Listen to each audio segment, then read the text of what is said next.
दोस्तों नमस्कार।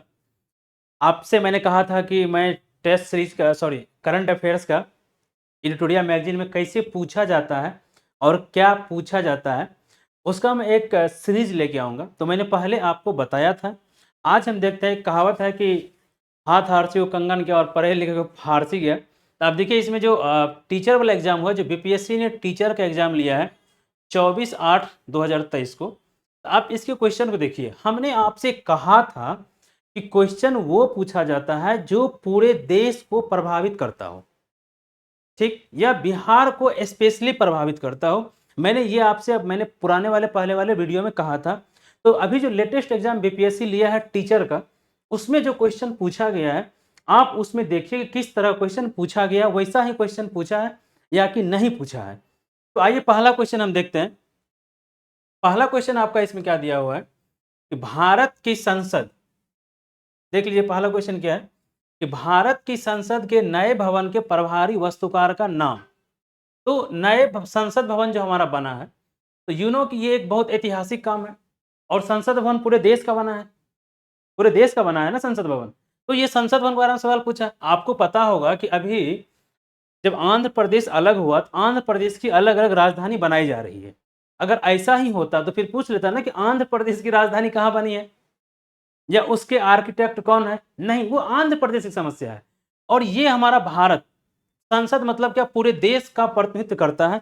तो ये आप क्वेश्चन के साथ देखिए किस तरह का क्वेश्चन पूछा जाता है, क्योंकि ये एक समस्या होती है करंट अफेयर्स में। क्या पढ़ना है, कैसे पढ़ना है, इसकी समस्या होती है। तो वही मैं आपके सामने आज विथ क्वेश्चन लेके आया हूं कि देखिए आप कैसे हम सजेस्ट करें या कैसे अपने आप से ये निकालें कि हमें कौन सा टॉपिक करंट अफेयर्स में तैयार करना चाहिए था। तो पहला क्वेश्चन। अगला देखिए, किस राज्य ने अप्रैल 2023 में ट्रांसजेंडर समुदाय को ओबीसी का दर्जा दिया है। ओबीसी का दर्जा मतलब कि आप जाने ट्रांसजेंडर, ट्रांसजेंडर समुदाय एक अलग लिंग के लिए, थर्ड लिंग के लिए तो सुप्रीम कोर्ट से खुद केस लड़ा था। तो क्या हुआ, एक कितने बड़े समुदाय को, ट्रांसजेंडर समुदाय एक कितने बड़े समुदाय को प्रभावित कर रहा है।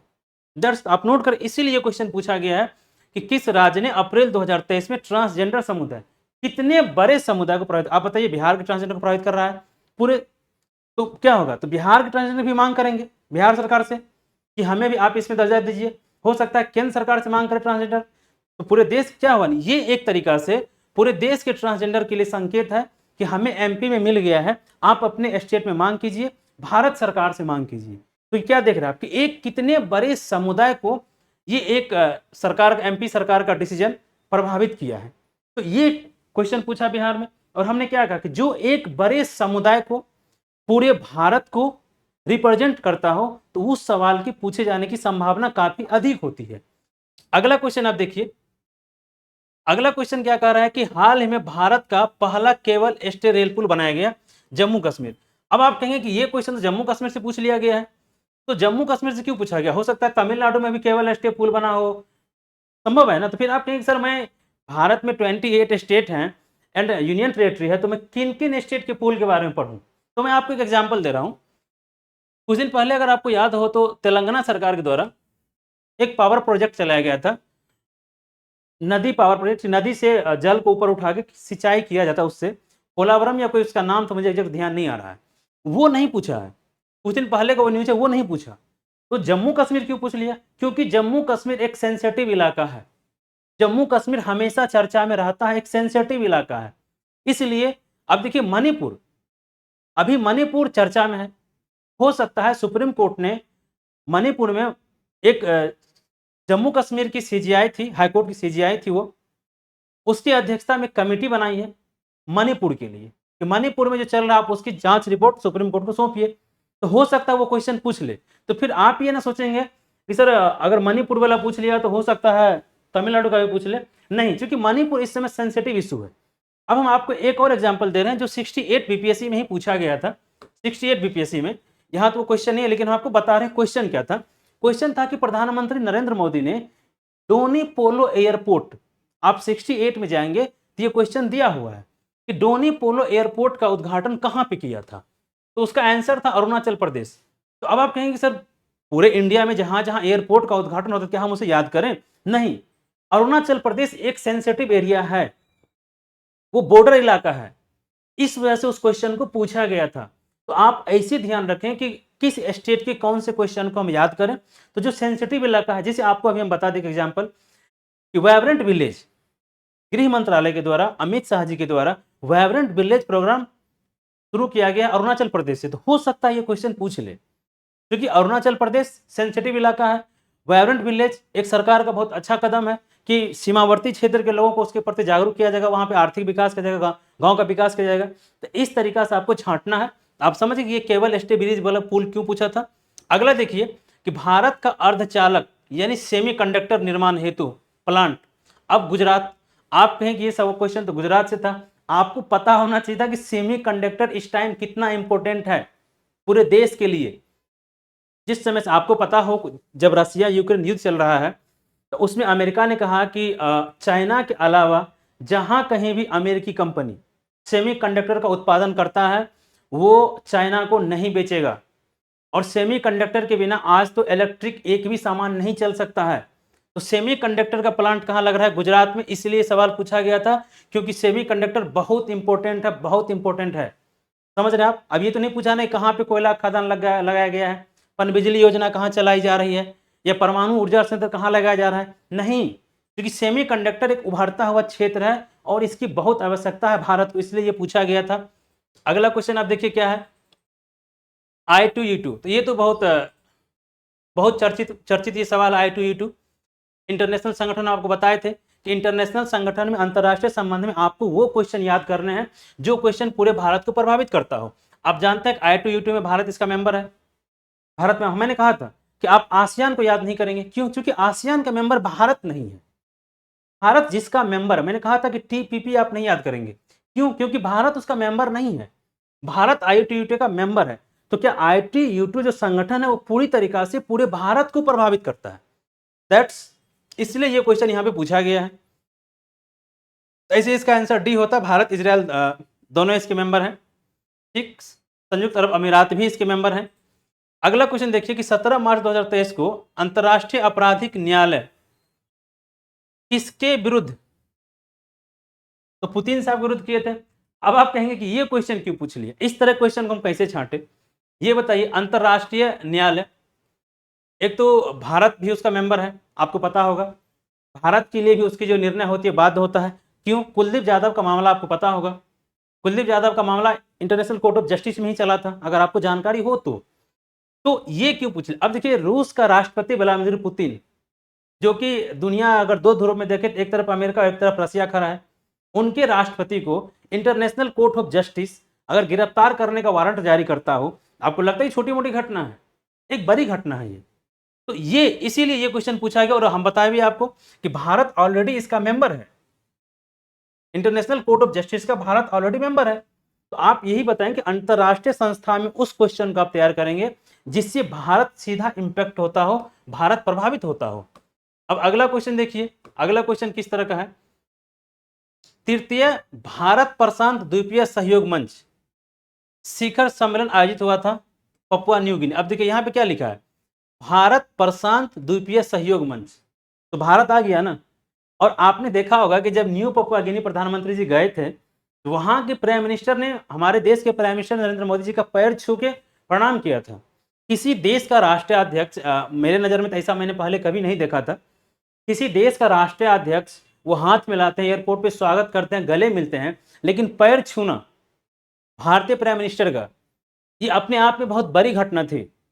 इसलिए ये क्वेश्चन यहां से उठा के पूछ दिया आपसे। आप समझ रहे हैं? तो इस तरह की अंतर्राष्ट्रीय घटना जिससे भारत सरकार सीधा प्रभावित हो, सीधे तौर पे जुड़े हुए हो, आप इस तरह के घटनाक्रम को याद करेंगे 69th बीपीएससी करंट के लिए। चलिए अगला क्वेश्चन देखते हैं। आप समझ रहे हैं, उम्मीद करते हैं कि ये हमारा है अगला क्वेश्चन कि रावन विल्सन किस शहर के पहले अश्वेत मुख्य न्यायाधीश नियुक्त किए गए थे? तो ये न्यूयॉर्क के। अब देखिए ये क्वेश्चन क्यों पूछ लिया है, क्योंकि पहले अश्वेत, रोना विल्सन पहले अश्वेत। तो इस क्वेश्चन को हम जस्टिफाई नहीं करेंगे, क्योंकि इस क्वेश्चन का अगर आप ऐसे भी करंट अफेयर्स पढ़ते, इस क्वेश्चन को ट्रैक करना थोड़ा मुश्किल था, क्योंकि इस तरीका के अन्य देश के अन्य जगह पे भी इस तरह की घटनाएं घटती रहती है, तो हम कितने को याद करें। तो ये क्वेश्चन अनपेक्षित था मेरे लिए भी। अगर हम भी आपके जगह एग्जाम दे रहे होते तो शायद इसे भी हम टिक ना करते, मुझे नहीं पता। बट ये क्वेश्चन सिर्फ अनएक्सपेक्टेड पूछा गया था, जिसे हम पढ़ाई करते वक्त छांट नहीं पाएंगे। अगर इस तरीका से एक क्वेश्चन आप कहें कि रोना विल्सन न्यूयॉर्क वाला पूछा गया था, अगले बार आप क्या करेंगे, साउथ अफ्रीका वाला याद करने लगेंगे, रशिया वाला याद करने लगेंगे, कनाडा वाला याद करने लगेंगे, तो फिर इसमें आप उलझ जाएंगे। एक क्वेश्चन के चक्कर में फिर आप बहुत अधिक उलझ जाएंगे और पता चला कि इसके चलते आप बहुत ज्यादा रट रहे हैं। तो ये चीज थोड़ा सा आपको जस्टिफाई करना पड़ेगा कि हमें तो बताए कि हम आपको जितना क्वेश्चन ऊपर से बताएं ये सब एक्सपेक्टेड क्वेश्चन था कि यही क्वेश्चन पूछा ही जाएगा, ये संभव था। ठीक है, अगला क्वेश्चन तो रोना विल्सन को हम छोड़ दे चुके, हम बताएं आपको कि इसको एज्यूम करना थोड़ा मुश्किल था।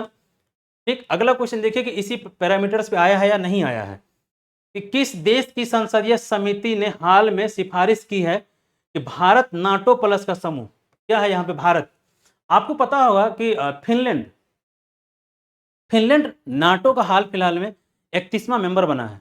जो नाटो के 30 मेंबर थे, तो अब 31 मेंबर नाटो में हो गया है। अब देखिए ये क्वेश्चन नहीं पूछा है कि हाल फिलहाल में या हाल ही में नाटो में किस देश को सदस्यता प्रदान की गई है। आपको अगर याद हो तो रसिया और यूक्रेन युद्ध इसी मैटर पे चल रहा है कि यूक्रेन चाह रहा है कि हम नाटो का मेंबर बन जाए और रसिया चाह रहा है कि आपको हम मेंबर बनने नहीं देंगे, और फिनलैंड को हाल फिलहाल में मेंबर बनाया गया है। तो नाटो से सवाल पूछा है, बट ये नहीं पूछा है कि हाल फिलहाल में नाटो ने किस देश को सदस्यता दी है। फिनलैंड को दी है। भाई फिनलैंड से भारत का क्या संबंध है? अगर फिनलैंड को सदस्यता मिलती हो नहीं मिलती हो, क्या भारत उससे प्रभावित होता है? नहीं होता है ना। इसलिए सवाल पूछा देखिए कि संसद समिति ने किसको, भारत को नाटो प्लस समूह में, तो यूएसए काफी चर्चा में था। क्योंकि भारत क्यों चर्चा में था अब बता रहे हैं आपको। एनएएम का नाम आपने सुना होगा, जिसको हम लोग कहते हैं नॉन अलायंस मूवमेंट, गुट निरपेक्ष आंदोलन। तो भारत हमेशा इसका पक्षधर रहा है कि ना हम आपके साथ जाएंगे, अमेरिका को कहा है, और रशिया कहा है कि ना हम आपके साथ जाएंगे। और जबकि रशिया अमेरिका का संसदीय समिति कह रहा है कि आप हमारे साथ आइए, इसलिए ये क्वेश्चन पूछा गया था। ये अपेक्षित क्वेश्चन था, कहीं से भी अनएक्सपेक्टेड क्वेश्चन नहीं था। अगर इस तरह के क्वेश्चन को आप नहीं पकड़ पाते हैं करंट अफेयर्स में, तो कहीं ना कहीं आपके अंदर कमी है और आपको अपने तैयारी को दोबारा इंप्रूवमेंट करना चाहिए था। हम यही सलाह देंगे। चलिए अगला सवाल हम देखते हैं। अंतर्राष्ट्रीय बुकर पुरस्कार, ये तो खैर कोई भी बता देगा कि भाई जो भी आदमी पढ़ता है अंतर्राष्ट्रीय बुकर पुरस्कार कितने बार पूछा गया, हर बार तो पूछा जाता है। आपको ध्यान होगा गीतांजलि श्री को जो टॉम ऑफ सैंड के लिए मिला था, उनको भी पूछा गया था। तो इस तरह के सवाल तो आते ही अंतर्राष्ट्रीय बुकर पुरस्कार किसे दिया गया है। चलिए अगला कह रहा है क्वेश्चन कि ट्विटर के मुख्य अधिकारी सीईओ कौन है। हाँ, तो आपको मैंने उस दिन भी बताया था कि ट्विटर भारत से कितना अच्छे तरीका से जुड़ा होगा। अगर ट्विटर का सबसे अधिक फॉलोअर कहीं होगा तो भारत में ही होगा। और ट्विटर को जब एलन मस्क ने खरीदा, आप देखिए कि कितना बवाल चला था। तो ये तो उसके बाद कई बार पूछ लिया जाता है कि गूगल के सीईओ कौन है, सुंदर पिचई के बारे में पूछा गया है। तो इस तरह की जो सोशल मीडिया संस्थाएं हैं, तो आप कहें कितने का, तो कम से कम 3-4 का नाम तो आपको याद होना चाहिए था। एक हमारे हो गए यूट्यूब, ट्विटर, गूगल। तो इस सब का कई बार पूछा गया सवाल, ये एक्सपेक्टेड सवाल था कि ये सवाल पूछा जा सकता है। ठीक, अगला सवाल देखिए। भारत की जनगणना 2011 के अनुसार बिहार की कुल महिला साक्षरता दर, तो ये तो एक्सपेक्टेड क्वेश्चन था, ये तो पूछा ही जाता है। भारत की जनगणना से क्वेश्चन ना पूछे ये संभव है? संभव ही नहीं है। जनगणना से क्वेश्चन पूछा ही जाता है। कभी लिंगानुपात पूछ लेता है, कभी महिला साक्षरता पूछ लेता है, कभी साक्षरता पूछ लेता है। अगर 68 का क्वेश्चन, 68 या 67 का अगर आपको याद हो, 67 में था कि बिहार में वर्तमान में कितने % नगरीय आबादी रह रही है, जिसमें उसका आंसर था 15 पॉइंट समथिंग %। ठीक है, अगर आपको ये याद हो, 68 वाला क्वेश्चन याद हो, उसमें लिंगानुपात को लेकर क्वेश्चन पूछा गया था कि जो राष्ट्रीय परिवार सर्वेक्षण 5वीं रिपोर्ट आई है, उसमें बिहार का लिंगानुपात बढ़ गया है। तो कितना से कितना हुआ है।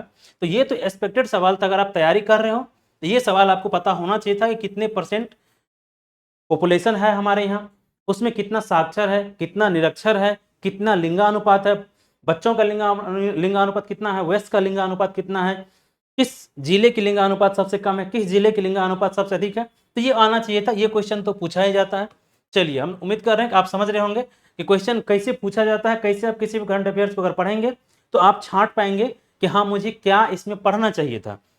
फिर देखिए अगला क्वेश्चन क्या है। सुभद्रा देवी जिनको 2023 में पद्मश्री पुरस्कार, अब बताइए 3 आदमी को, बिहार से 3 आदमी को पद्मश्री पुरस्कार मिला। एक हमारे आनंद सर सुपर 30 वाले, एक है कपिल देव जी जो कलाकार हैं, और एक है सुभद्रा देवी। तो ये बताइए, आपको लगता है कि इस तरह क्वेश्चन ना पूछे? किसी को पद्मश्री मिले, पद्म भूषण मिले, बिहार का व्यक्ति हो और ये क्वेश्चन ना पूछे? ये क्वेश्चन निश्चित ही एक्सपेक्टेड क्वेश्चन था, अनुमानित क्वेश्चन था। इस तरह क्वेश्चन पूछे जाएंगे। तो आप देख लीजिए, जो भी क्वेश्चन इसमें पूछा गया, मैंने कहा कि एक क्वेश्चन, चलिए आप देखिए इसमें कितना क्वेश्चन पूछा गया था करंट अफेयर्स में।